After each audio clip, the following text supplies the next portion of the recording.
Hi everyone and welcome to the complete Python language series, जिसके अंदर आज हम पढ़ने वाले हैं अपने चैप्टर 2 को।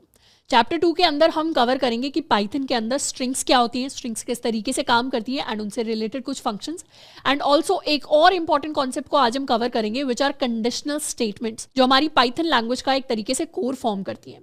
अब पाइथन सीरीज के जितने भी लेक्चर्स हैं वो सारे के सारे इसी चैनल के ऊपर इस प्लेलिस्ट के अंदर अवेलेबल हैं, तो उन्हें जाकर हम चेकआउट कर सकते हैं। ऑल्सो जो हमारे नोट्स होंगे यानी क्लास की स्लाइड्स होंगी, उनको डाउनलोड करने का लिंक आपको नीचे डिस्क्रिप्शन बॉक्स के अंदर मिल रहा होगा। शुरुआत करते हैं अपने चैप्टर 2 के साथ।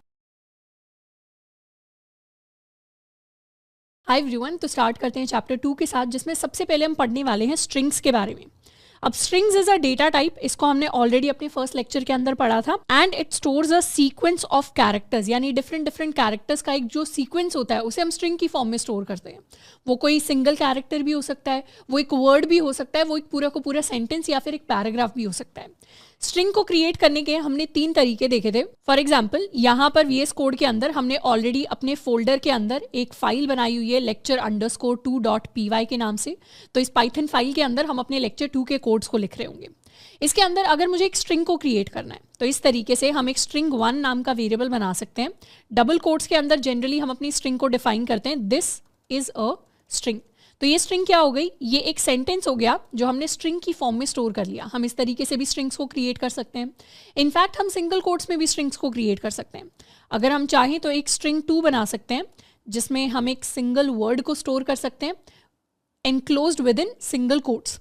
एंड यही सेम चीज़ हम ट्रिपल कोट्स के अंदर भी कर सकते हैं। हमारी एक स्ट्रिंग 3 हो सकती है, जिसे हम चाहें तो ट्रिपल कोट्स के अंदर दिस इज अ स्ट्रिंग इस तरीके से स्टोर करा सकते हैं। अब ये तीनों ही पाइथन के अंदर वैलिड तरीके एक स्ट्रिंग को क्रिएट करने के।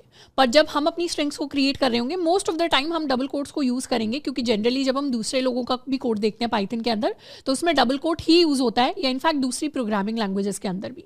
अच्छा, यहाँ पे हमारे दिमाग में सवाल आ सकता है कि हमें 3 डिफरेंट टाइप के कोड्स की ज़रूरत क्यों पड़ी स्ट्रिंग्स को क्रिएट करने के लिए। It is generally due to the fact, for example, हमें कहीं पर एपोस्ट्रोफी यूज़ करना है, यानी हमें सिंगल कोट अपनी स्ट्रिंग के अंदर यूज़ करना है, तो हम किस तरीके से यूज़ करें।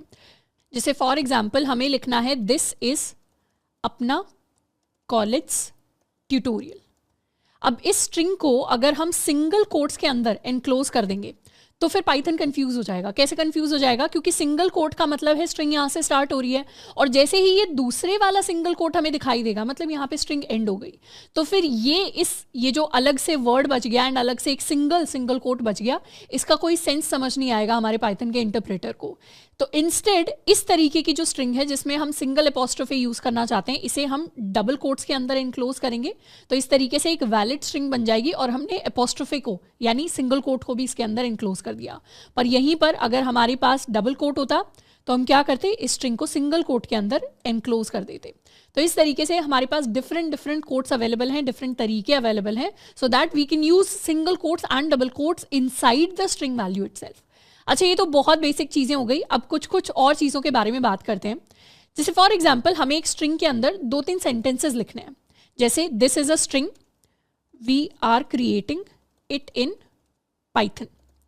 इस तरीके के हम 2 सेंटेंसेस लिखना चाहते हैं, पर हम चाहते हैं कि एक सेंटेंस को जैसे हम प्रिंट करवाएं उसके बाद नेक्स्ट लाइन में हमारा दूसरा सेंटेंस प्रिंट हो। पर इस तरीके से अगर हम अपने कोड एडिटर के अंदर नेक्स्ट लाइन देने की कोशिश करते हैं तो हमारे पास एरर आ जाता है, क्योंकि ये जो नेक्स्ट लाइन है ये वैलिड नहीं है पाइथन के अंदर देना। तो एज सच जनरली जिस तरीके से वर्ड डॉक्यूमेंट्स के अंदर हम काम करते हैं वैसे हम कोड के अंदर काम नहीं कर सकते। अगर हमें किसी भी स्ट्रिंग के अंदर नेक्स्ट लाइन देनी होती है तो उसके लिए हम एस्केप सीक्वेंस कैरेक्टर्स को यूज करते हैं। अच्छा, ये एस्केप सीक्वेंस कैरेक्टर्स क्या होते हैं, let me also right it down. Escape sequence characters कुछ स्पेशल कैरेक्टर्स होते हैं जिनका काम होता है फॉर्मेटिंग देना। फॉर्मेटिंग का मतलब, अगर लेट्स सपोज हमें टैब का स्पेस चाहिए या हमें नेक्स्ट लाइन चाहिए, तो इस तरीके की चीज़ों को हम डायरेक्टली कोड के अंदर नहीं कर सकते। तो उन चीज़ों को करने के लिए हम इन कैरेक्टर्स को यूज़ करते हैं। अब अगर इस स्ट्रिंग को हम नॉर्मली प्रिंट करवाना चाहें, let me try to print my string 1, तो हमारी स्क्रीन के ऊपर हमारी स्ट्रिंग 1 कुछ इस तरीके से प्रिंट होकर आएगी, पर मुझे चाहिए कि यहाँ पर नेक्स्ट लाइन आ जाए। तो उसके लिए हम क्या कर सकते हैं, उसके लिए हम यहाँ पर लिख सकते हैं \n।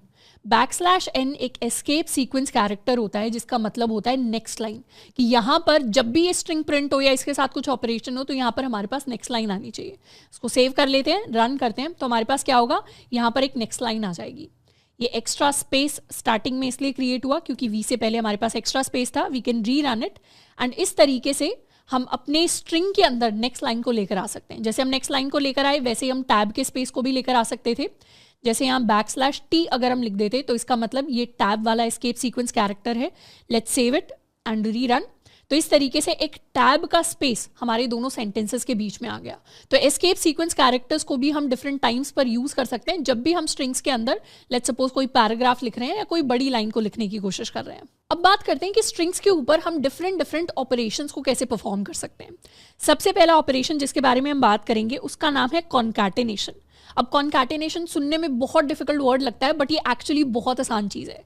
जैसे मैथ के अंदर हम दो नंबर्स को ऐड कर सकते हैं, हम सिंपली लिख सकते हैं a + b। वैसे ही पाइथन के अंदर हम दो स्ट्रिंग्स को भी ऐड कर सकते हैं। जैसे अगर हम एक स्ट्रिंग 1 एंड एक स्ट्रिंग 2 को ऐड करें तो इनका जो आउटपुट होगा वो पाइथन के अंदर एक वैलिड आउटपुट होता है। और दो स्ट्रिंग्स को जोड़ने के ऑपरेशन को हम कॉन्कैटेनेशन कहते हैं। और दो स्ट्रिंग्स को जोड़ने के लिए पाइथन के अंदर हम अपने प्लस ऑपरेटर को यूज कर सकते हैं।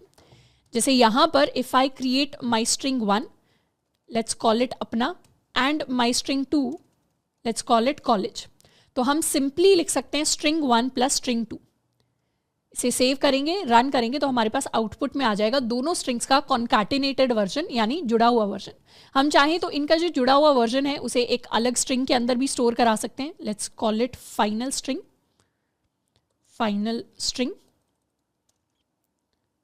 एंड अपनी फाइनल स्ट्रिंग को हम यहाँ पर स्टोर कराएंगे। सेव एंड रन, तो ये हमारे पास आ गई हमारी फाइनल स्ट्रिंग। नेक्स्ट हमारे पास जो हम ऑपरेशन परफॉर्म कर सकते हैं वो होता है लेंथ का। हम चाहें तो किसी भी स्ट्रिंग की लेंथ को फाइंड आउट कर सकते हैं यूजिंग दिस लेंथ फंक्शन। अब फंक्शंस क्या होते हैं उसके बारे में हमें बिल्कुल अभी टेंशन लेने की जरूरत नहीं है, बाद में फंक्शंस को हम डिटेल में पढ़ेंगे। तो अभी हो सकता है कि हमें फंक्शन वर्ड बार बार सुनाई दे, तो फंक्शन को हमें ऐसे इमेजिन करना है कि बेसिकली एक मैजिकल वर्ड है जिसको हम लिख देते हैं तो एक पर्टिकुलर ऑपरेशन हमारे लिए परफॉर्म हो जाता है। जैसे प्लस को जैसे हम लिख देते हैं तो वो प्लस कर देता है, दो चीज़ों को ऐड कर देता है। वैसे ही पाइथन के अंदर अलग अलग फंक्शंस होते हैं जो इनबिल्ट होते हैं, जो अलग अलग काम को परफॉर्म करने के लिए यूज होते हैं। ऐसे ही पाइथन के अंदर हमारा LEN लेंथ फंक्शन होता है जो किसी स्ट्रिंग की लेंथ को कैलकुलेट करने के काम आता है। तो हम लिख सकते हैं सिंपली LEN, जैसे हम प्रिंट लिखते हैं और फिर हमारे पेरेंथेसिस एंड उसके अंदर जिस भी स्ट्रिंग को हम पास कर देंगे, जिस भी स्ट्रिंग को लिख देंगे, हमारे पास उसकी लेंथ आ जाएगी। जैसे फॉर एग्जाम्पल यहाँ पर मुझे स्ट्रिंग 1 की लेंथ को प्रिंट करवाना है, तो हम सिंपली प्रिंट करवा सकते हैं LEN ऑफ str1, या हम चाहें तो इसे एक अलग वेरिएबल के अंदर भी स्टोर करा सकते हैं। यहाँ पर len1 नाम का हमने एक वेरिएबल बना लिया और इसमें हम len यानी लेंथ ऑफ स्ट्रिंग 1 स्टोर करा रहे हैं और फिर हम len1 को प्रिंट करवा रहे हैं। इसी तरीके से हम चाहें तो लेंथ 2 को भी प्रिंट करवा सकते हैं। Let's create another variable length 2 जिसमें स्ट्रिंग 2 की लेंथ आएगी एंड इसे भी प्रिंट करवाते हैं। Let's run it. तो सबसे पहले हमारे पास प्रिंट हुआ है 4 क्योंकि अपना के अंदर 4 कैरेक्टर्स हैं, एंड उसके बाद हमारे पास प्रिंट हुआ है 7 क्योंकि कॉलेज के अंदर 7 कैरेक्टर्स हैं। अच्छा, जब हम अपनी फाइनल स्ट्रिंग को क्रिएट कर रहे हैं तो लेट्स सपोज हम अपनी फाइनल स्ट्रिंग को कुछ इस तरीके से क्रिएट करते हैं कि बीच में हम एक स्पेस और एडिशनल ऐड कर देते हैं। तो इस तरीके से कोई नई स्ट्रिंग यानी खाली स्ट्रिंग ऐड करना भी कंप्लीटली वैलिड है, यानी पहले अपना आएगा, फिर एक स्पेस आएगी, फिर कॉलेज आएगा। इस तरीके से फाइनल स्ट्रिंग के अंदर हमारे पास एक बीच में एक्स्ट्रा स्पेस आएगा और फिर हम चाहें तो इस फाइनल स्ट्रिंग की लेंथ भी प्रिंट करवा सकते हैं। We can print length of our final string. Let's save it and run it. तो हमारे पास अपना कॉलेज प्रिंट होकर आया with a space and total characters कितने प्रिंट हुए? 12 कैरेक्टर्स प्रिंट हुए। शुरुआत के जो 2 अपना एंड कॉलेज इन दोनों के अंदर मिला के 11 कैरेक्टर्स थे। तो बेसिकली जब भी किसी स्ट्रिंग की लेंथ कैलकुलेट होती है तो उसके अंदर ये जो एक एम्प्टी स्पेस है वो भी काउंट होता है। तो कभी भी स्पेसेस को इग्नोर नहीं किया जाता लेंथ को काउंट करते हुए, ये हमें याद रखना है, क्योंकि कई बार एज अ बिगिनर हम ये मिस्टेक कर देते हैं कि हमें लगता है सिर्फ कैरेक्टर्स ही काउंट होंगे लेंथ के अंदर। लेंथ के अंदर स्पेसेस भी काउंट होती है, लेंथ के अंदर स्पेशल कैरेक्टर्स जैसे परसेंटेज हो गया, जैसे $साइन हो गया, @ हो गया, ये सारी चीज़ें इनफैक्ट डिजिट्स भी काउंट हो रहे होते हैं। अब पाइथन में स्ट्रिंग से रिलेटेड एक और इंटरेस्टिंग चीज़ है which is called indexing. Indexing ऐसी चीज़ है जो प्रोग्रामिंग के अंदर हमें डिफरेंट डिफरेंट लैंग्वेजेस के अंदर देखने को मिलती है। अगर आपने इससे पहले सी लैंग्वेज, C++, जावा इस तरीके की या जावा स्क्रिप्ट इस तरीके की कोई भी लैंग्वेज पढ़ी हुई है तो आई एम श्योर कि आपको इंडेक्सिंग के बारे में ऑलरेडी पता होगा, नहीं तो हम पाइथन के अंदर सीख लेते हैं। इंडेक्सिंग का मतलब बेसिकली ये होता है कि जब भी एक स्ट्रिंग क्रिएट होती है पाइथन के अंदर तो इंटरनली उस स्ट्रिंग के सारे कैरेक्टर्स को एक इंडेक्स मिल जाता है। Index is kind of saying कि उस कैरेक्टर को अपनी एक पोजीशन नंबर मिल जाती है। जैसे हम स्कूल के अंदर असेंबली के अंदर खड़े होते थे तो पहले एक फर्स्ट स्टूडेंट खड़ा होता था, फिर सेकंड स्टूडेंट खड़ा होता था, फिर थर्ड स्टूडेंट खड़ा होता था। वैसे ही जब भी हमारी स्ट्रिंग क्रिएट होती है तो हम ऐसे इमेजिन कर सकते हैं कि यहाँ से फर्स्ट कैरेक्टर से हमारी नंबरिंग चालू हो जाती है, हमारी काउंट चालू हो जाती है, हमें हमारी पोजीशन पता चल जाती है।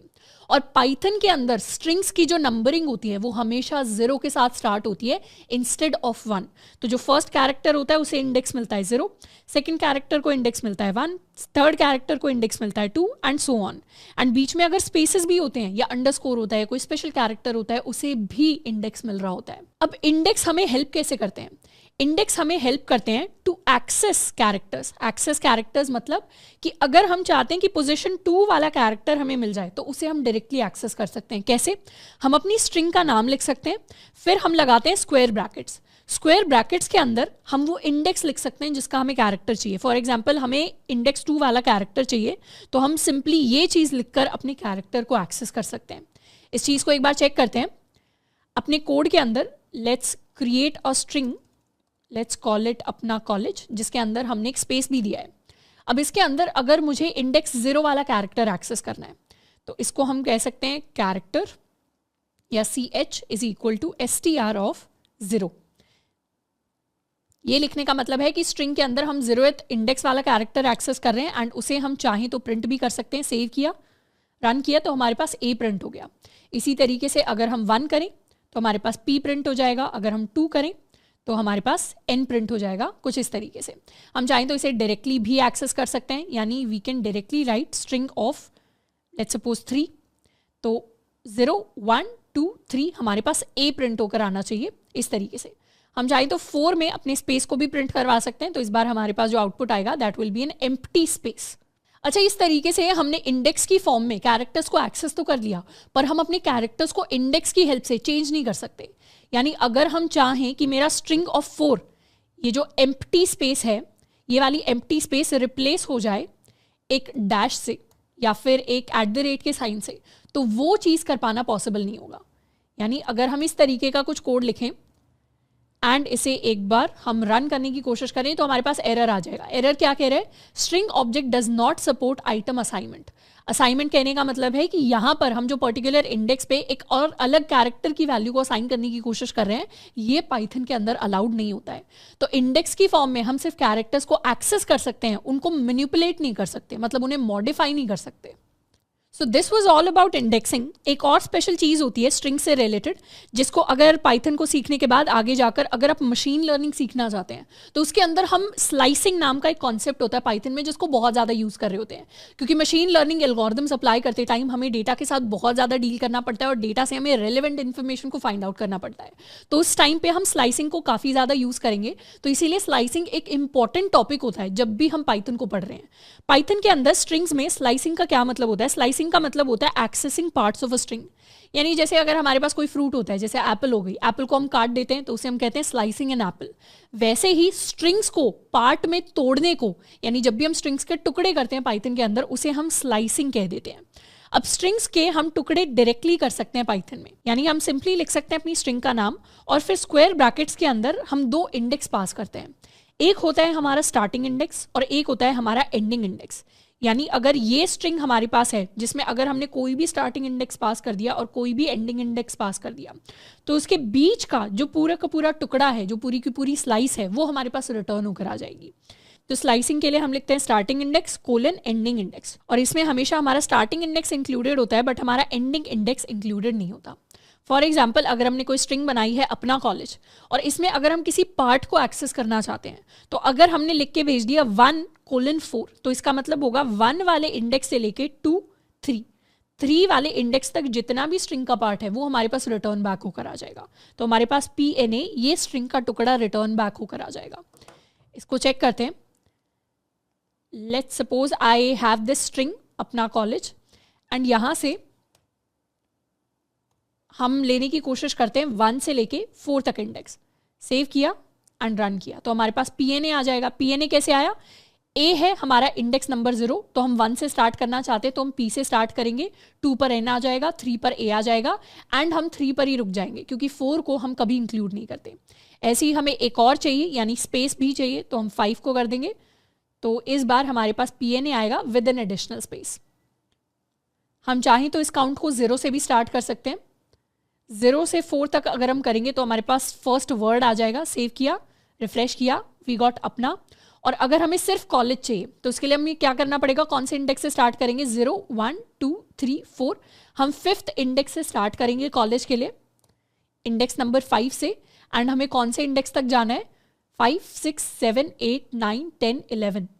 तो हम अपने 12 को लिख देंगे, यानी 11th इंडेक्स के लिए हमें काउंट को +1 करना पड़ेगा। तो हमारे पास पूरा का पूरा कॉलेज जो है वो प्रिंट होकर आ जाएगा। अच्छा, 12 की जगह हम एक और चीज़ यहाँ पर लिख सकते थे which would be length of string. ये भी कंप्लीटली वैलिड होता, क्योंकि लास्ट चीज़ क्या होने वाली है? जो हमारा लास्ट इंडेक्स होगा उसका +1 होगा हमारी स्ट्रिंग की लेंथ, तो हम लेंथ ऑफ स्ट्रिंग भी लिख सकते थे, तो भी हमारे पास क्या आता? सेम आउटपुट रिटर्न होकर आता। तो जब भी हमें लास्ट इंडेक्स देना होता है, लास्ट इंडेक्स तक जाना होता है, तो सिंपली हम लेंथ ऑफ स्ट्रिंग भी लिख सकते हैं। अच्छा, एक और चीज़ स्लाइसिंग के बारे में कि जब भी हम अपना सेकंड जो एंडिंग इंडेक्स है उसको मिस कर देते हैं तो पाइथन ऑटोमेटिकली समझता है कि हम लास्ट इंडेक्स तक जाना चाहते हैं। यानी सिर्फ इतना लिखकर भी अगर हम अपने प्रोग्राम को रन करें तो भी हम कॉलेज तक पहुंच सकते हैं। यानी अगर हमें कभी भी लास्ट इंडेक्स तक जाना हो तो हम लास्ट इंडेक्स को यहाँ से कंप्लीटली स्किप भी कर सकते हैं। और लेट्स सपोज अगर हमने यहाँ पर कोई भी इंडेक्स लिख दिया और स्टार्टिंग वाला मिस कर दिया तो पाइथन ऑटोमेटिकली समझेगा कि यहाँ पर 0 आना चाहिए था। तो यानी इस लाइन को लिखने का मतलब है कि हम 0 से लेकर 4 तक जाना चाह रहे हैं। और ऐसे ही अगर हम यहाँ पर लिखते हैं तो इसका मतलब है कि हम 5 से लेंथ ऑफ स्ट्रिंग तक जाना चाह रहे हैं। तो कभी कभी पाइथन के अंदर अगर हमें स्टार्टिंग इंडेक्स मिसिंग लगे या हमें एंडिंग इंडेक्स मिसिंग लगे तो उसे पाइथन ऑटोमेटिकली फिल कर देता है। Let's save it and try to run it. तो फर्स्ट केस में हमारे पास अपना प्रिंट हो गया जो 0 से 4 तक जाता है। सेकंड केस में हमारे पास कॉलेज प्रिंट हो गया जो 5 से लेंथ ऑफ द स्ट्रिंग तक जा रहा होता है। अब जनरली नॉर्मल केसेस में स्लाइसिंग ऐसे ही काम कर रही होती है, पर एक और स्पेशल केस होता है स्लाइसिंग का जिसमें हमारे पास नेगेटिव इंडेक्स आ रहे होते हैं। अब ये नेगेटिव इंडेक्स का कॉन्सेप्ट क्या है? पाइथन के अंदर जब हम शुरुआत से लेके आखिर तक जाते हैं तो हम अपने पॉजिटिव इंडेक्स का काउंट इंक्रीज करते हुए जाते हैं। यानी अगर कोई भी स्ट्रिंग है, for example we have this string called apple, इसमें शुरुआत वाला इंडेक्स होगा 0, फिर 1, फिर 2, फिर 3, फिर 4। लेकिन पाइथन के अंदर एक और स्पेशल फीचर होता है जो दूसरी लैंग्वेजेस के अंदर देखने को नहीं मिलता। यानी अगर आप C++ जावा बैकग्राउंड से आ रहे हैं, जावास्क्रिप्ट से आ रहे हैं, तो जनरली हमें देखने को नहीं मिलेगा प्रोग्रामिंग के अंदर कि हम अपने इंडेक्स को बैकवर्ड भी काउंट कर सकते हैं। अच्छा, बैकवर्ड काउंटिंग कैसे वर्क करती है? बैकवर्ड काउंटिंग -1 के साथ स्टार्ट होती है एंड फिर हम अपने नंबर को -1 के साथ और डिक्रीज करते हुए चले जाते हैं। यानी लास्ट इंडेक्स को हम -1 कहते हैं, सेकंड लास्ट को -2 कहते हैं, थर्ड लास्ट को -3 कहते हैं एंड सो ऑन। तो इस तरीके से अगर कभी भी हम ऐसे स्लाइसिंग करने की कोशिश करें स्ट्रिंग ऑफ -3:-1, तो इसका मतलब है कि हम इस -3 वाले इंडेक्स से इस -1 वाले इंडेक्स तक जाने की कोशिश कर रहे हैं। और इसमें भी हमारे ये जो एंडिंग इंडेक्स है ये इंक्लूड नहीं होगा। यानी अगर हम -3 से -1 तक जाने की कोशिश कर रहे हैं तो हमारे पास सिर्फ P और L आकर प्रिंट होंगे। इसको हम टेस्ट भी कर सकते हैं। और एप्पल को जब हम क्रिएट करेंगे तो इसके अंदर हम प्रिंट करवाने की कोशिश कर सकते हैं स्ट्रिंग ऑफ -3 to -1। इसको सेव कर लेते हैं एंड लेट्स रन इट। तो हमारे पास प्रिंट होगा P एंड L। इसी तरीके से अगर हम स्टार्टिंग से प्रिंट करवाना चाहें तो -5 लिख सकते हैं। -5 से अगर हम APP सिर्फ इतना प्रिंट करवाना चाहते हैं तो हम यहाँ पे -2 लिखेंगे, सेव करेंगे, रीरन, तो हमारे पास ऐप प्रिंट होकर आ जाएगा। यानी -5 से -2 तक जाने का मतलब है ये 3 कैरेक्टर्स को हम कवर करेंगे और लास्ट वाले को हम स्किप कर देंगे। तो बैकवर्ड्स काउंटिंग भी कुछ कुछ केसेस में हमें हेल्प करती है जब हमें स्ट्रिंग की लेंथ का एग्जैक्ट आइडिया नहीं होता और जब हम लास्ट से अपने कैरेक्टर्स को काउंट करना चाहते हैं। ऑल्दो अभी क्योंकि हम अभी बिगिनर स्टेज पे हैं तो इसके एज सच प्रैक्टिकल केसेस हम नहीं देख रहे होंगे, बस हमें याद रख लेना है कि इस तरीके से कॉन्सेप्ट वर्क करता है। अब जब हम स्ट्रिंग्स को पढ़ रहे हैं तो स्ट्रिंग्स के अंदर हम एक साथ बहुत सारे कॉन्सेप्ट्स पढ़ रहे हैं। अभी हम थोड़े से और फंक्शंस पढ़ेंगे स्ट्रिंग्स के अंदर जो काफी यूजफुल होते हैं। But as a professional programmer कई बार हमें डिफरेंट लैंग्वेजेस के साथ एक साथ काम करना पड़ सकता है या या हमें बहुत सारी डिफरेंट कॉन्सेप्ट्स होते हैं जो हम एक साथ यूज़ करते हैं जब भी हम कंपनी के अंदर कोड कर रहे होते हैं। तो ज़रूरी नहीं है कि ये जो सारे के सारे फंक्शंस हैं ये हमें एक साथ में याद हो जाएं या हमें लाइफ लॉन्ग याद रहेंगे अगर इनको हमने एक बार पढ़ लिया। एज अ प्रोग्रामर जब आप मल्टीपल लैंग्वेजेस के अंदर कोड करना स्टार्ट करते हैं, मल्टीपल टेक्नोलॉजीज को सीखना स्टार्ट करते हैं, जो जनरली हम में से सारे लोग कर रहे होंगे जो भी सॉफ्टवेयर इंजीनियरिंग की या मशीन लर्निंग की या डेटा साइंस की फील्ड में जा रहे होंगे, तो उस टाइम पर ये सारे के सारे फंक्शंस हमें याद हों ऐसा बिल्कुल भी ज़रूरी नहीं होता। तो एज अ प्रोग्रामर हमारे साथ कई बार ऐसा होगा कि छोटे मोटे फंक्शंस के नाम हमें याद नहीं रहेंगे। तो ऐसे केसेस में अगर हम सिंपली चीज़ों को गूगल करना चाहें तो that is also completely normal.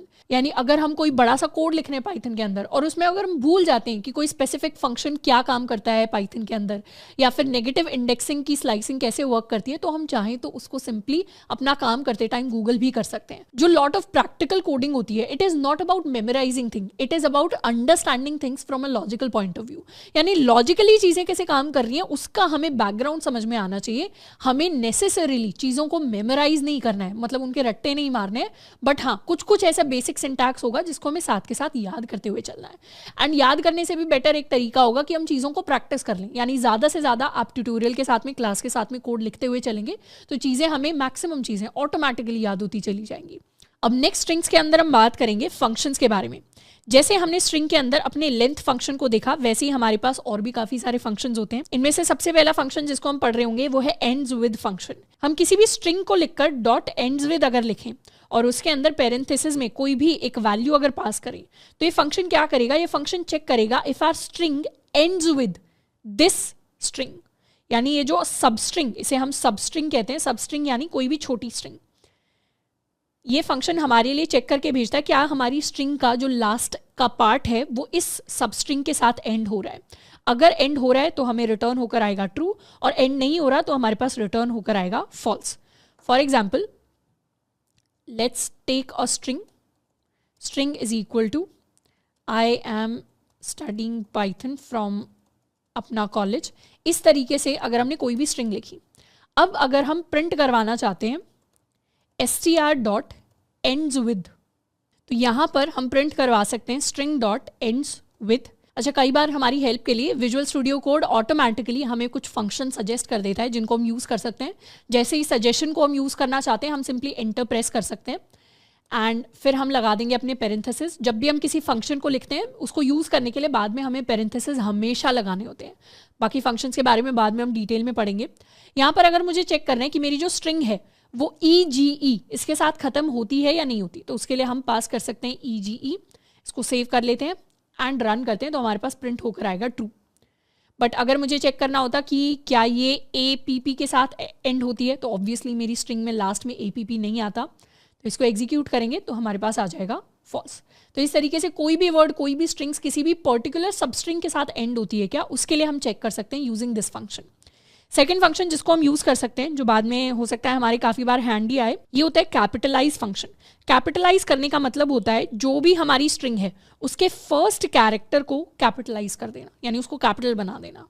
For example, इसे अगर मैं स्मॉल आई कर दूं एंड यहां पर हम लिखें स्ट्रिंग डॉट कैपिटलाइज,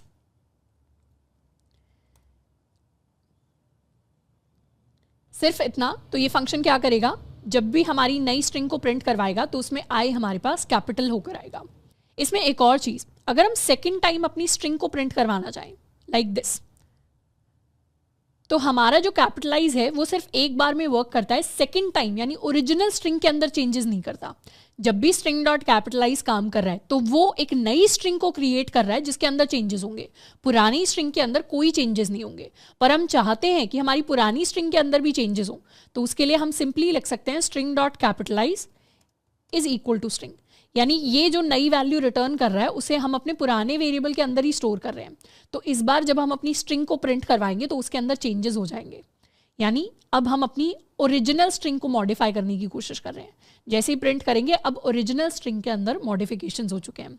तो जब भी स्ट्रिंग्स के अंदर कोई भी फंक्शन इस तरीके से काम कर रहे होते हैं तो वो ओरिजिनल स्ट्रिंग के अंदर चेंजेस नहीं करते, वो नई स्ट्रिंग बनाते हैं और उसके अंदर चेंजेस होते हैं।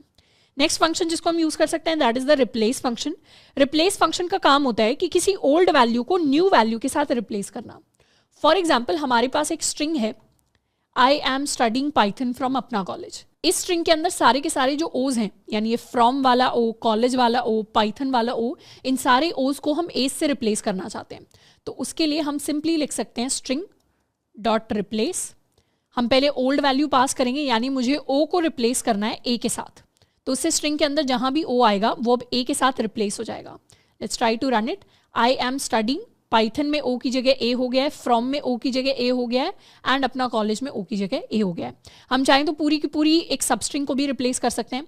जैसे फॉर एग्जाम्पल पाइथन की जगह अगर हम यहाँ पर जावास्क्रिप्ट करना चाहें तो वी कैन राइट पाइथन हमारी ओल्ड वैल्यू एंड जावास्क्रिप्ट हमारी न्यू वैल्यू। सेव किया, रन किया, तो हमारे पास आ गया I am studying JavaScript from Apna College. Next बात करते हैं हमारे फाइंड फंक्शन की। फाइंड फंक्शन का काम होता है to search for this word in our string. Find function search करता है कि क्या ये वर्ड हमारी स्ट्रिंग के अंदर एग्जिस्ट करता है या नहीं करता, और अगर ये वर्ड एग्जिस्ट करता होगा तो ये जहां पर भी फर्स्ट टाइम एग्जिस्ट करता है उसका स्टार्टिंग इंडेक्स हमारे पास रिटर्न होकर आ जाता है।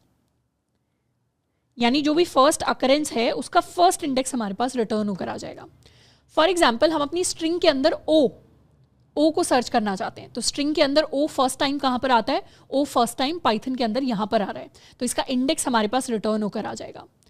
Let's try to do it. str.find, we are trying to search for character O. इसको सेव कर लेते हैं एंड सर्च करते हैं, तो हमारे पास आ गया कैरेक्टर का index which is equal to 18। You can also count it if you want, but I am pretty sure कि पाइथन प्रोग्राम हमें सही चीज़ रिटर्न करके दे रहा है। हम चाहें तो पूरे के पूरे वर्ड को भी सर्च कर सकते हैं। जैसे यहाँ पर अगर मैंने लिख दिया I am from studying Python from, तो हम फ्रॉम के लिए सर्च कर सकते हैं, एंड जहाँ पर भी फ्रॉम फर्स्ट टाइम एग्जिस्ट करता है, यानी अपने इंडेक्स नंबर 5 पर, उसका इंडेक्स हमारे पास रिटर्न होकर आ गया 0, 1, 2, 3, 4 एंड 5, यानी ये 5th इंडेक्स से हमारा वर्ड स्टार्ट होता है। अच्छा, अगर हम ऐसी चीज़ के लिए सर्च करें जो एग्जिस्ट ही नहीं करती, जैसे for example I search for the letter Q, तो उस केस में हमारे पास रिटर्न होकर आएगा -1। -1 इसलिए रिटर्न होकर आ रहा है क्योंकि -1 एज सच कोई वैलिड इंडेक्स नहीं होता। जब भी हम इंडेक्सेस की बात करते हैं हमें कभी भी फर्स्ट थॉट में नेगेटिव इंडेक्सेस के बारे में नहीं सोचना। नेगेटिव इंडेक्सेस सिर्फ स्लाइसिंग के लिए एग्जिस्ट करते हैं। हम नॉर्मल जब भी स्ट्रिंग्स के साथ डील करते हैं हमेशा इंडेक्सेस 0 से स्टार्ट होते हैं और पॉजिटिवली बढ़ते चले जाते हैं। नेक्स्ट एक और फंक्शन की बात करते हैं, ये होता है हमारा count function.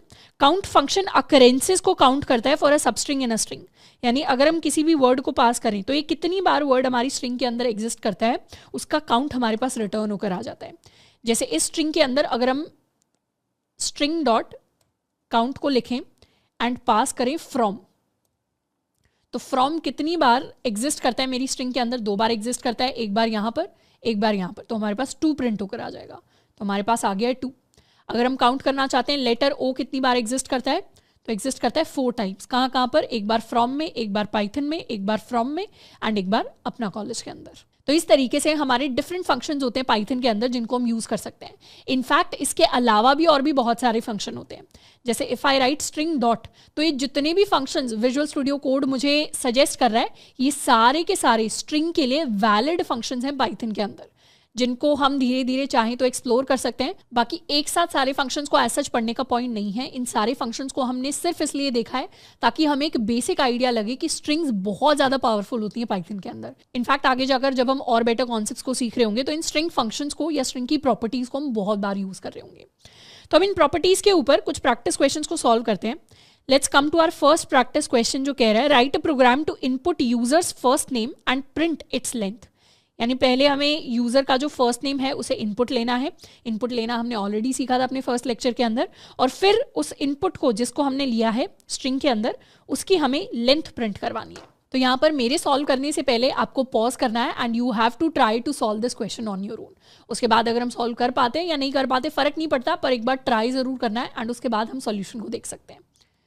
Let's remove all of it and सबसे पहले अपने इनपुट करवाते हैं एंटर योर नेम, एंड इसे हम स्टोर कर लेंगे एक नेम नाम की स्ट्रिंग के अंदर, एंड फिर हमें प्रिंट करवाना है length of your name is len of name.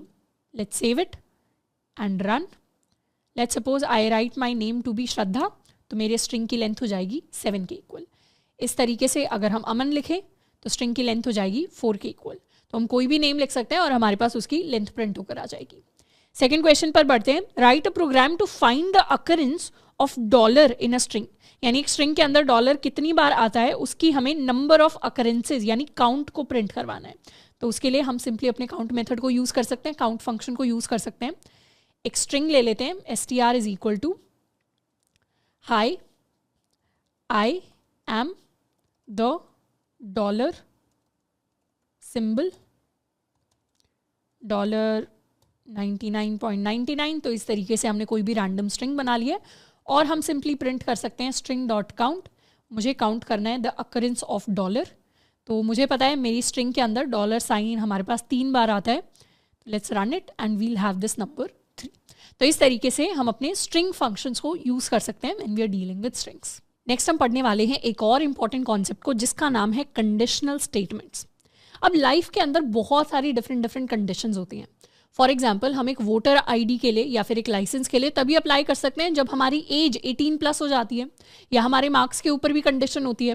जैसे अगर हमारे मार्क्स 90+ हो तभी हो सकता है हमें ग्रेड ए मिल रहा हो, अगर 80 से 90 के बीच में तब हो सकता है हमें ग्रेड बी मिल रहा हो. तो इस तरीके से डिफरेंट कंडीशंस हैं जो लाइफ के अंदर एग्जिस्ट करती हैं.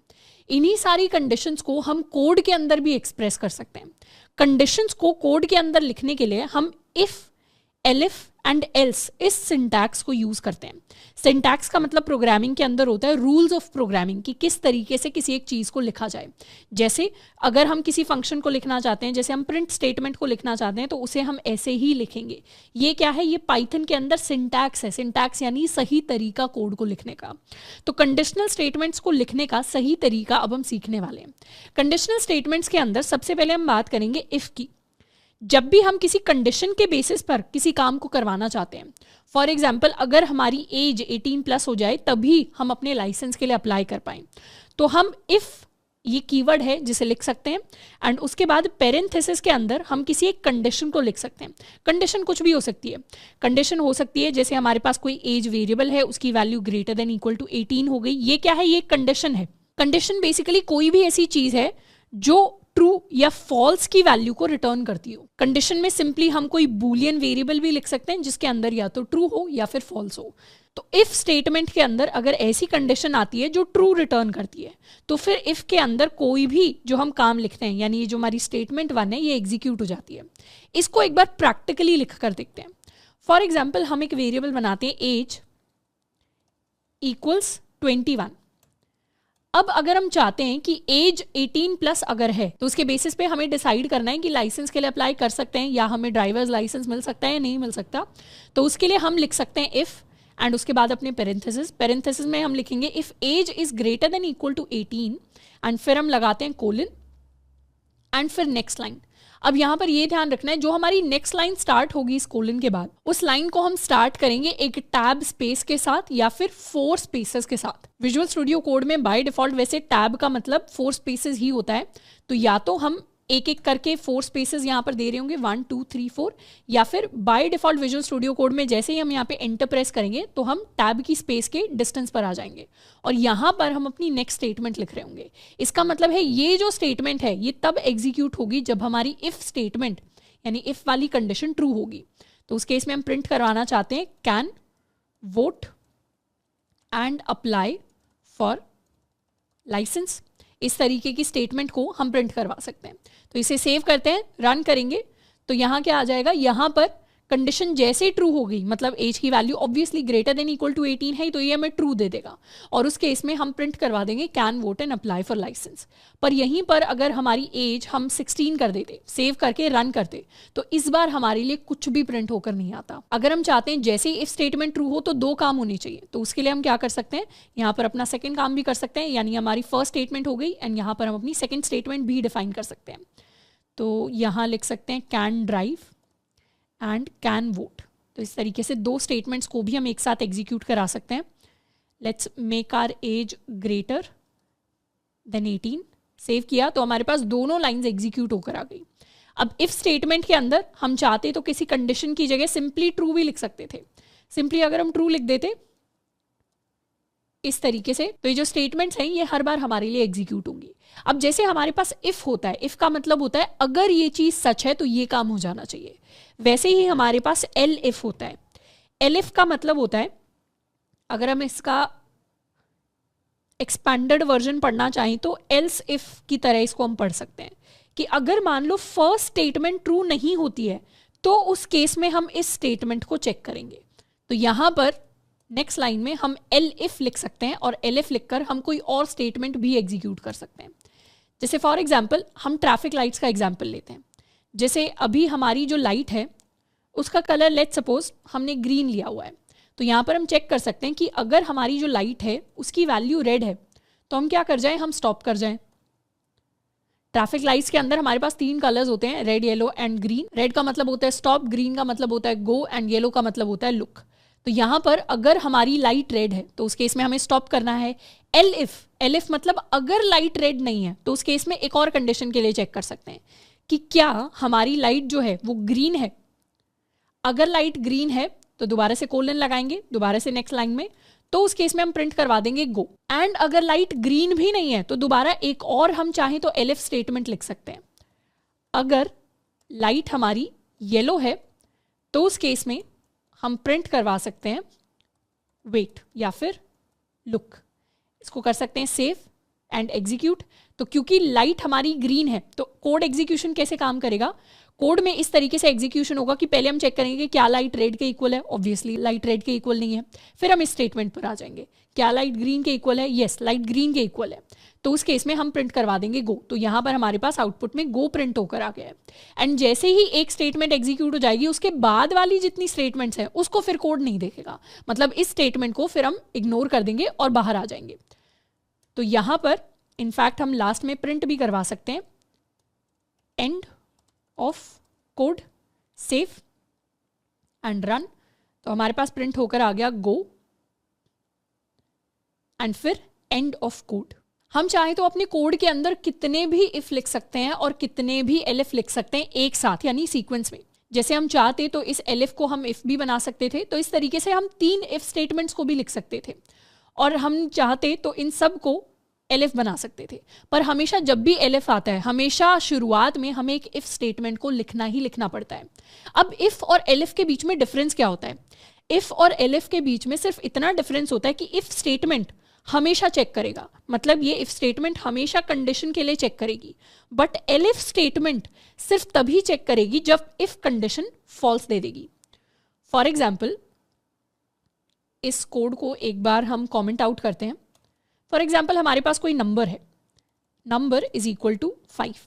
हम यहाँ पर चेक करना चाहते हैं अगर हमारे नंबर की वैल्यू ग्रेटर देन 5 है या ग्रेटर देन 3 है या 2 है, तो उस केस में हम प्रिंट करवा देंगे ग्रेटर दैन 2। और अगर हम यहाँ पर इफ करके चेक करें, अगर हमारा नंबर ग्रेटर देन 3 है तो उस केस में हम प्रिंट करवा देंगे ग्रेटर देन 3। इसे सेव कर लेते हैं, एग्जीक्यूट करेंगे तो क्या होगा, सबसे पहले हमारे नंबर के लिए चेक होगा 5 इज ग्रेटर देन 2, तो हम यहाँ प्रिंट करवाएंगे ग्रेटर देन 2। फिर चेक होगा इफ है क्योंकि, तो हर बार चेक होगा 5 इज ग्रेटर देन 3, तो हम प्रिंट करवा देंगे ग्रेटर देन 3। तो इस केस में जब हम इफ यूज करते हैं तो दोनों स्टेटमेंट्स एग्जीक्यूट होंगी। पर जैसे ही हमने यहाँ पे एलिफ लिख दिया, सेव करेंगे एंड री रन करेंगे तो सिर्फ एक ही स्टेटमेंट ट्रू होगी, यानी जो पहले ट्रू हो गया सिर्फ वही ट्रू हो गया। सेकंड कंडीशन के लिए हम चेक नहीं करेंगे। एलिफ के केस में हम तभी चेक करते हैं जब हमारी फर्स्ट स्टेटमेंट फॉल्स होती है। अब जैसे हमारे पास इफ एंड एलिफ होता है वैसे ही हमारे पास एक एल्स स्टेटमेंट होती है। इफ और एलिफ को हम कितनी भी बार लिख सकते हैं, शुरुआत हमेशा इफ के साथ होती है, बट एल्स स्टेटमेंट को हम सिर्फ एक बार लिखते हैं और एल्स स्टेटमेंट को हम हमेशा लास्ट में लिख रहे होते हैं। एल्स स्टेटमेंट का मतलब होता है इसमें कोई कंडीशन चेक नहीं करते। एल्स स्टेटमेंट का मतलब है ऊपर अगर सारी की सारी कंडीशंस ने हमें फॉल्स दे दिया तो फिर एल्स रन हो जाएगा। यानी अपने ट्रैफिक लाइट वाले केस में हम वापस आते हैं। फॉर एग्जाम्पल इस कोड के अंदर अगर हमारी लाइट का कलर रेड भी नहीं है, ग्रीन भी नहीं है, येलो भी नहीं है, इसका मतलब लाइट इज ब्रोकन। डेफिनेटली अगर ट्रैफिक लाइट के अंदर हमें ब्लू कलर दिख रहा है तो उसका एज सच कोई सेंस नहीं बनाता। तो उस केस में हम एक एल्स स्टेटमेंट लिख सकते हैं, कोलन लगाएंगे, मतलब एल्स स्टेटमेंट में कोई कंडीशन चेक हमें नहीं करनी। एंड यहाँ पर हम प्रिंट करवा सकते हैं light is broken. For example हमारी ट्रैफिक लाइट का कलर हो गया पिंक, तो उस केस में ये कंडीशन भी फॉल्स देगी, ये भी फॉल्स देगी, ये भी फॉल्स देगी, तो हमारे पास ये चीज़ प्रिंट होकर आएगी। एग्जीक्यूट करेंगे तो हमारे पास प्रिंट होकर आएगा लाइट इज ब्रोकन। ऐसे ही अगर हम यहाँ पर येलो कर दें तो उस केस में हमारे पास प्रिंट होकर आएगा लुक। क्योंकि रेड वाली कंडीशन फॉल्स दे देगी, ये फॉल्स दे देगी, यहाँ पर जैसे ट्रू हो गया वैसे ये प्रिंट हो गया, उस केस में एल्स स्टेटमेंट हमारे पास रन नहीं करेगी। हम चाहें तो सिर्फ इफ एंड एल्स भी यूज़ कर सकते हैं। जैसे इसे कॉमेंट आउट कर देते हैं, अपना वोटिंग वाला एग्जाम्पल लेते हैं। Let's suppose our age is equal to 24।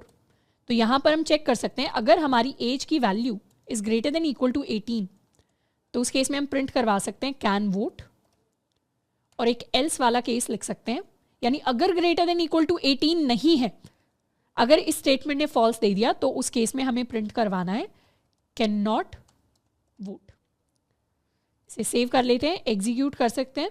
इस केस में आएगा कैन वोट एंड जैसे ही एज हो जाएगी 14 के इक्वल, उस केस में हमारे पास प्रिंट होकर आएगा कैन नॉट वोट। तो इस तरीके से हमारी if, elif and else statements work करती हैं। अब ये तो हो गए बहुत बेसिक एग्जांपल्स, बाद में जाकर जब हम डिफरेंट कॉन्सेप्ट्स को एक्सप्लोर करेंगे तो कंडीशनल स्टेटमेंट्स को हम बहुत बार लिख रहे होंगे। अब यहाँ पर एक और चीज कि जब भी हम इफ स्टेटमेंट के अंदर ये जो टैब का यानी 4 स्पेसेस का स्पेस देते हैं, गैप देते हैं, या एल्स के अंदर देते हैं या एलिफ के अंदर देते हैं, इस चीज को प्रोग्रामिंग के अंदर हम इंडेंटेशन कहते हैं। इंडेंटेशन का मतलब होता है प्रॉपर स्पेसिंग। जनरली अगर हम C++ जावा बैकग्राउंड से आ रहे हैं तो हमने सुना होगा कि ब्लॉक ऑफ, या देखा होगा कि ब्लॉक ऑफ कोड की हेल्प से हम मल्टीपल स्टेटमेंट्स को कंबाइन करते हैं। वो चीज़ पाइथन के अंदर नहीं होती। पाइथन के अंदर मल्टीपल स्टेटमेंट्स को लिखने के लिए हम इंडेंटेशन यानी प्रॉपर स्पेसिंग का यूज कर रहे होते हैं instead of curly braces. That is why Python के अंदर इंडेंटेशन यानी प्रॉपर स्पेसिंग बहुत ही इंपॉर्टेंट होती है प्रोग्रामिंग पॉइंट ऑफ व्यू से। तो ये हो गए हमारी बेसिक्स ऑफ कंडीशनल स्टेटमेंट्स। अब एक और एग्जाम्पल के थ्रू कंडीशनल स्टेटमेंट्स को और अच्छे से समझते हैं। फॉर एग्जाम्पल हमें एक कोड लिखना है, एक प्रोग्राम लिखना है जिसमें हम अपने स्टूडेंट्स को ग्रेड देना चाहते हैं बेस्ड ऑन देयर मार्क्स। यानी जिस भी स्टूडेंट के 90+ मार्क्स हैं उसे ग्रेड मिलना चाहिए A, जिस भी स्टूडेंट के 80 से 90 के बीच में उसे B मिलना चाहिए, जिसके भी 80 से 70 के बीच में उसको C मिलना चाहिए, और 70 से लेस है अगर तो उसको D मिलना चाहिए। Obviously this is a very harsh way of assigning grades, but for simplicity हम अज्यूम कर लेते हैं कि इस तरीके का कुछ सिस्टम चल रहा है किसी कॉलेज के अंदर। तो इस सिस्टम को हम किस तरीके से एक कोड के अंदर कन्वर्ट करेंगे। बेसिकली इसका प्रैक्टिकल सिनेरियो ये हो सकता है कि हमने एक पाइथन का ऐसा प्रोग्राम लिख दिया जिसमें टीचर क्या कर सकते हैं, सारे स्टूडेंट्स के मार्क्स एंटर कर सकते हैं और उन स्टूडेंट्स के लिए ग्रेड वाला CGPA वाले सिस्टम के हिसाब से उनका रिपोर्ट कार्ड बन के तैयार हो जाएगा। तो इस सिस्टम को हमें क्रिएट करना है। तो इसे क्रिएट करने के लिए हम कंडीशनल स्टेटमेंट्स को यूज़ करेंगे। सबसे पहले अपनी फर्स्ट कंडीशन की तरफ आ जाते हैं। फर्स्ट कंडीशन के अंदर लेट्स सपोज हमारे पास मार्क्स ऑलरेडी हैं, तो हम चेक करेंगे कि क्या हमारे जो मार्क्स हैं वो ग्रेटर देन इक्वल टू 90 है। अगर marks greater than equal to 90 हैं तो उस केस में हमारा ग्रेड क्या हो जाएगा, हमारा ग्रेड हो जाएगा A के इक्वल। उसके बाद अगर ऐसा नहीं होता तो हम सेकंड कंडीशन को चेक करेंगे, यानी एलिफ के अंदर चेक करेंगे क्या marks greater then 80 and less than 90 है। इस चीज़ को चेक करने के लिए हमें यहाँ पे अपने लॉजिकल ऑपरेटर्स को यूज़ करना पड़ेगा। यानी हम पहले चेक करेंगे क्या हमारे जो मार्क्स हैं वो ग्रेटर देन इक्वल टू 80 है। अब ग्रेटर देन इक्वल टू 80 में तो कोई भी वैल्यू हो सकती है। फिर हम चेक करेंगे एंड, यानी अगर हम अपनी रेंज में चेक करना चाहते हैं तो हम लिखेंगे and marks are less than 90। तो इस तरीके से लॉजिकल ऑपरेटर को यूज करके हम अपनी दो कंडीशंस को कंबाइन कर सकते हैं। यानी marks greater than equal to 80 तो होने ही चाहिए, प्लस मार्क्स लेस देन 90 भी होने चाहिए। तो ये स्टेटमेंट भी ट्रू होगी, ये भी ट्रू होगी, मतलब मार्क्स 80 से 90 की रेंज में है तो ही हमारी फाइनल स्टेटमेंट ट्रू आएगी। तो इस तरीके से हम लॉजिकल ऑपरेटर्स को यूज करते हैं अपनी प्रोग्रामिंग के अंदर कि दोनों स्टेटमेंट ट्रू हो तभी मार्क्स हमारी इस रेंज के अंदर है। उस केस में हम क्या प्रिंट करवाएंगे, उस केस में हमारा ग्रेड हो जाएगा B के इक्वल। एंड इस तरीके से हम अपनी सारी स्टेटमेंट्स को लिख सकते हैं। एक बार इसका कोड लिखते हैं। फॉर एग्जाम्पल हमारे पास कुछ मार्क्स हैं, let's suppose the marks are equal to 74। हम अपनी कंडीशंस को लिखना स्टार्ट कर सकते हैं। अगर हमारी marks greater than equal to 90 हैं तो उस केस में हमारा ग्रेड हो जाएगा A के equal. Elif our marks are greater than equal to 80 and marks are less than 90, उस केस में हमारा ग्रेड हो जाएगा B के इक्वल। नेक्स्ट हम लिखने वाले हैं elif our marks are greater than equal to 70 and marks are less than 80, तो उस केस में grade is going to be C। And यहाँ हम लिख सकते हैं अपना एल्स वाला case, else grade is going to be equal to D। And last में हम प्रिंट करवा सकते हैं grade of the student are great. इसको कर लेते हैं सेव एंड रिफ्रेश, तो grade is the student is going to be C. अब यहाँ पर ये जो मार्क्स है हम चाहें तो इसे इनपुट ले सकते हैं from the user, enter student marks, save कर लेते हैं and let's run it. Let's suppose हमारा जो स्टूडेंट है उसके मार्क्स आए हैं 94 के equal, let's cast it into int, save and run. तो स्टूडेंट के मार्क्स आए हैं 94, the grade is going to be A. दोबारा हम चेक कर सकते हैं, स्टूडेंट के जो मार्क्स हैं वो आए हैं 67, grade is going to be D. Student के मार्क्स हैं 88, the grade is going to be B. तो इस तरीके से हम अपने लिए एक पूरा प्रोग्राम बना चुके हैं जिसमें कोई चीज़ इनपुट हो रही है, फिर हमारे पास कुछ ऑपरेशन परफॉर्म हो रहा है, फिर हम फाइनली कुछ आउटपुट कर रहे हैं। जनरली प्रोग्राम्स इसी तरीके से काम करते हैं प्रोग्रामिंग लैंग्वेजेस में, यानी पहले हम कुछ इनपुट ले रहे होते हैं, उसके बाद हम कुछ ऑपरेशंस को परफॉर्म करते हैं एंड फिर फाइनली कुछ आउटपुट होता है जिसको एज अ रिजल्ट हम सेंड आउट करते हैं अपने प्रोग्राम से। अब कंडीशनल स्टेटमेंट्स के साथ there is also something called nesting. Nesting का मतलब होता है इफ के अंदर इफ स्टेटमेंट लिखना, यानी एक स्टेटमेंट के अंदर हम जब एक और स्टेटमेंट लिखते हैं। फॉर एग्जाम्पल हमने कोई कंडीशन लिख दी, इस तरीके से हमारी इफ स्टेटमेंट है, और इसके अंदर जब हम कोई और इफ स्टेटमेंट, यानी ये जो प्रॉपर स्पेसिंग है उसके साथ सम अदर कंडीशन में हम चाहें तो एक और इफ स्टेटमेंट लिख सकते हैं, फिर यहाँ से हमें गैप देना पड़ेगा और यहाँ हम कोई भी चीज़ प्रिंट करवा सकते हैं। इस फिनोमिना को हम नेस्टिंग कहते हैं प्रोग्रामिंग के अंदर। नेस्टिंग होता है एक स्टेटमेंट के अंदर दूसरी स्टेटमेंट को लिखना, एंड ये कंप्लीटली वैलिड है पाइथन के अंदर। फॉर एग्जाम्पल हमारे पास एज है, एज के अंदर let's suppose the age is equal to 34। हम पहले तो चेक कर रहे हैं if the age is greater than equal to 18, तो उस केस में हम लेट्स सपोज प्रिंट करवा रहे हैं कैन ड्राइव, इस तरीके से कुछ, एंड एल्स में हम प्रिंट करवा रहे हैं कैन नॉट ड्राइव। अब वैसे तो ड्राइविंग के लिए कोई अपर एज लिमिट नहीं होती, बट फॉर एग्जांपल हमारे पास कोई इमेजिनरी अपर एज लिमिट है कि 80 प्लस से मतलब ड्राइविंग जो है वो नहीं पॉसिबल। इस तरीके का हम एक सिनेरियो इमेजिन करते हैं। तो यहाँ पर इसी स्टेटमेंट के अंदर अगर हमें चेक करना है कि एक बार अगर age greater than equal to 18 हो गई, उसी के अंदर अगर हम चेक करना चाहते हैं if the age is also greater than equal to 80, तो यहाँ पर हम चाहते हैं कि हम कुछ प्रिंट कर दें। Let's suppose we want to print can not drive, इस तरीके का हम कुछ प्रिंट करवाना चाहते हैं। पर अगर ये चीज़ सच नहीं हुई तो उस केस में, यानी एल्स वाले केस में, we want to print this thing, तो ये कोड भी कंप्लीटली वैलिड है। इनफैक्ट इस कोड के अंदर हम क्या यूज़ कर रहे हैं, इस कोड के अंदर हम नेस्टिंग को यूज़ कर रहे हैं। नेस्टिंग का मतलब होता है एक इफ स्टेटमेंट के अंदर दूसरी स्टेटमेंट्स को लिखना। इसको सेव कर लेते हैं। अगर एज 34 है तो उस केस में तो प्रिंट होकर आएगा कैन ड्राइव, पर जैसे ही हम अपनी एज को कर देंगे let's suppose 95, save and re run, तो उस केस में प्रिंट होकर आएगा कैन नॉट ड्राइव। तो यहाँ पर जैसे ही फर्स्ट स्टेटमेंट ट्रू हो जाएगी उसके बाद हम अंदर जाएंगे, दोबारा सेकंड स्टेटमेंट को चेक करेंगे, ये ट्रू होती है तो हम इस चीज़ को प्रिंट करवाएंगे, और ये चीज़ अगर फॉल्स हो जाती है तो फिर हम इस स्टेटमेंट को प्रिंट करवा रहे होंगे। तो इस तरीके से नेस्टिंग भी वर्क करती है प्रोग्रामिंग के अंदर। यहाँ पर हमने कंडीशनल स्टेटमेंट्स के अंदर नेस्टिंग देखी है। आगे जाके हम लूप्स का इंपॉर्टेंट कॉन्सेप्ट पढ़ेंगे अगले वाले लेक्चर्स के अंदर, जिसमें हम लूप्स के अंदर भी नेस्टिंग को कर सकते हैं। Now let's come to some practice questions. इन प्रैक्टिस क्वेश्चंस को सबसे पहले तो हमें खुद सॉल्व करने की कोशिश करनी है एंड उसके बाद हम क्लास के साथ इन्हें देख सकते हैं। सबसे पहला प्रैक्टिस क्वेश्चन कह रहा है write a program to check if a number entered by the user is odd और इवन। अब इस क्वेश्चन को सॉल्व करने के लिए ऑड एंड इवन नंबर्स के बारे में सोचते हैं। हमारे ऑड नंबर्स 1 से स्टार्ट कर सकते हैं, 1 हो गया, 3 हो गया, 5 हो गया, 7 हो गया, 9 हो गया, 11, 13, ये सारे के सारे हमारे ऑड नंबर्स होते हैं। ऐसे ही हमारे पास इवन नंबर्स होते हैं। इवन नंबर्स में we have 2, 4, 6, 8, 10, 12, 14 and so on. अब ऑड एंड इवन नंबर्स की एक स्पेशल प्रॉपर्टी होती है। जितने भी इवन नंबर्स होते हैं, सारे के सारे even numbers, can we say that they are multiples of 2, वो सारे के सारे इवन नंबर्स 2 की टेबल में आते हैं। या एक और बेटर तरीका होगा कहने का कि सारे के सारे जो इवन नंबर्स होते हैं वो 2 से कंप्लीटली डिवाइड हो जाते हैं। यानी किसी भी इवन नंबर को हम 2 से डिवाइड करें तो हमेशा रिमाइंडर 0 ही आएगा।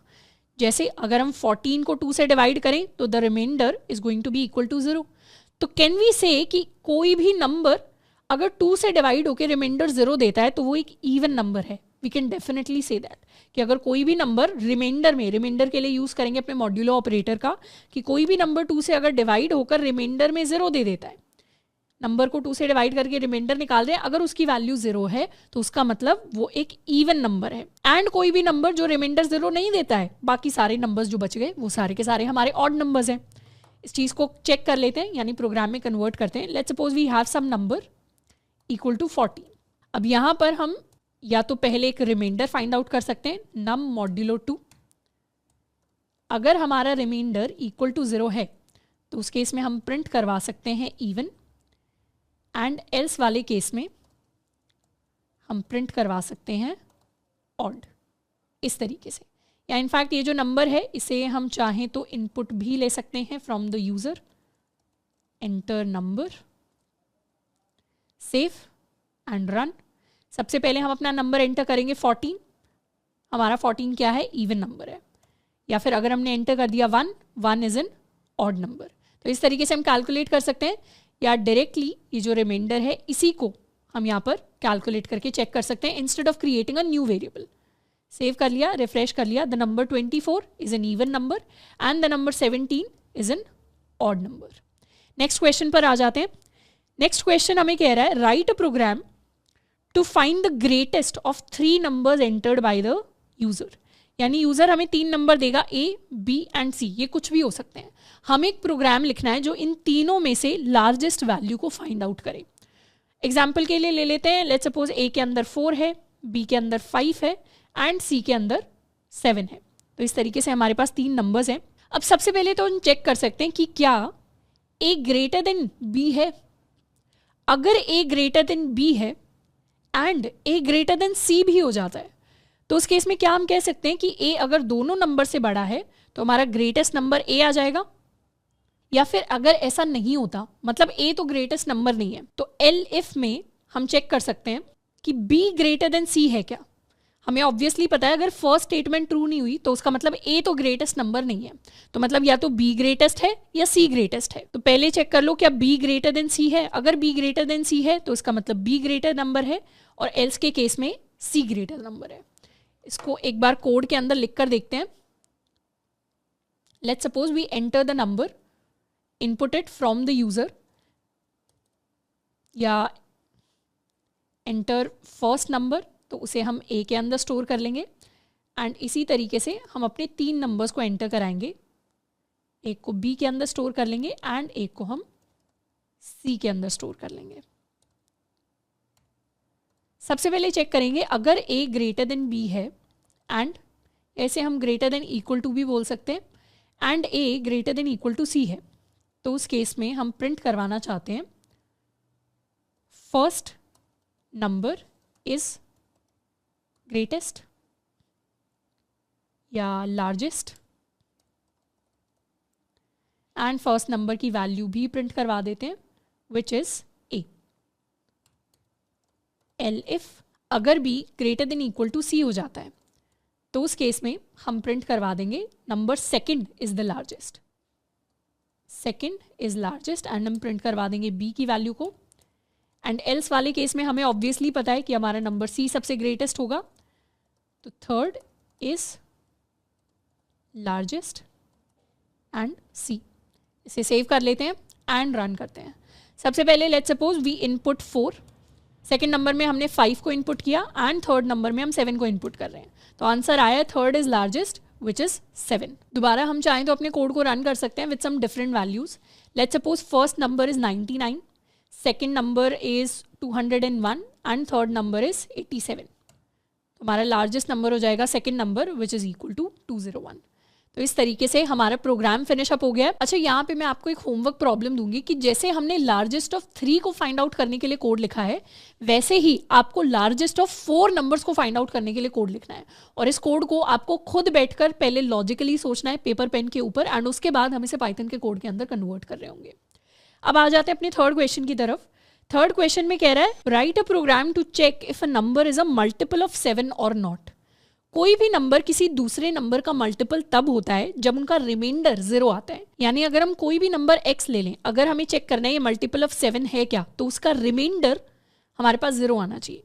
जैसे for example x is equal to 7 के लिए, या 14 के लिए, या 21 के लिए, या 28 के लिए, इन सारे नंबर्स के लिए 7 के साथ इनका रिमाइंडर 0 आएगा, तो ये सारे के सारे नंबर्स 7 के मल्टीपल बन जाएंगे।